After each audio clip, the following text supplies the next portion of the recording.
Didonotzach. Aïe, aïe, aïe, aïe, aïe. Mes amis, disons le Chaim. D'abord, le Chaim, le Chaim. Et vous vous posez la question, mais c'est quoi, qu'est-ce qui est aujourd'hui, pourquoi tout à coup le Chaim? Eh bien, je vais vous dire, c'est la journée de notre génération. Et je m'explique dans quelques instants après avoir remercié Dieu pour ce miracle de ce jour, le jour de Hey Teves, le 5e jour du mois de Tevet, et ainsi pour tous les miracles. Alors ensemble, le misma le seuil de rire la donne coloret. Ibdo esadene besim khobay le phénomène de dokadene le mus ana bela nachna mit marisoy.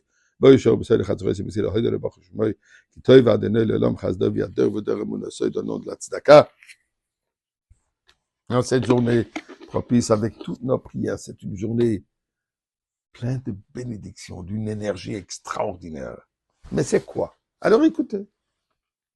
Hey Tevet, le 5e jour du mois de Tevet, commémore le jour où en 1987, Tafshin Mezaïn, la Cour suprême des États-Unis a statué de manière décisive que l'immense et précieuse bibliothèque qui se trouve au 770, le siège mondial du Rabbi du mouvement Chabad, l'endroit qui a été fondé par la bibliothèque, je devrais dire, qui a été fondé par le Rabbi précédent, appartenait au mouvement et pas au Rabbi personnellement. Cette bibliothèque a été rassemblée par le Rabbi précédent, le Rabbi Yosef Yitzhak, avait été miraculeusement sauvé de l'Europe dans l'hiver 1985. Le petit-fils du Rabbi précédent, qui s'était éloigné de la famille et du mouvement, a secrètement pris des centaines de livres et manuscrits rares de la bibliothèque. Finalement, quand ça a été issu, il a été confronté à la situation. Il a prétendu qu'il s'agissait de sa propriété privée, qu'il a hérité de son grand-père. Et donc, il a le droit de le vendre sur le marché. Tout au long de cette période, de la période que malheureusement, il ne voulait pas aller au Beddin, il fallait l'amener en cour. Alors, tout au long de ces litiges à la cour, le rabbi a longuement évoqué les défis spirituels auxquels il était confronté, le mouvement Chabad. Il est devenu évident que l'enjeu ne se limitait pas à la propriété de la bibliothèque, mais portait sur des questions fondamentales, notamment sur les points essentiels tels que la définition même du Reb. Est-ce que le Reb est simplement un grand érudit, un chef spirituel, ou alors il est le Nassi Ador, le prince de la génération, donc le Mashiach de la génération?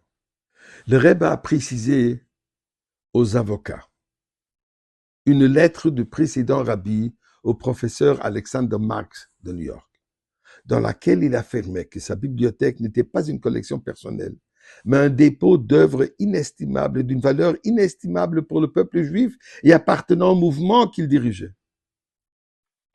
Les accusés prétendirent que cette lettre, écrite en temps de guerre, la Deuxième Guerre mondiale, était destinée à la censure nazie, mais ce n'était pas vrai.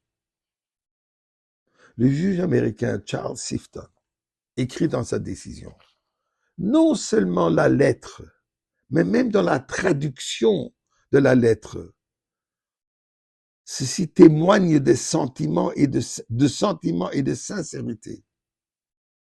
En plus, il dit, c'est inconcevable qu'un homme comme le rabbi précédent aurait dit autre chose que ce qui est vrai.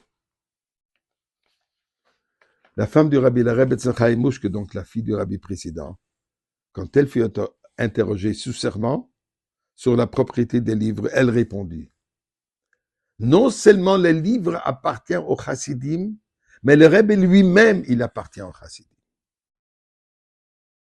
Et depuis, Hey Teves est devenu une fête extraordinaire qui a affirmé dans la cour non juive, tel qu'à Yutet Kislev de Alter Rebbe, la cour a affirmé que la chassidoute doit être propagée de la même manière la cour a propagé que le Rebbe ne peut dire que la vérité absolue.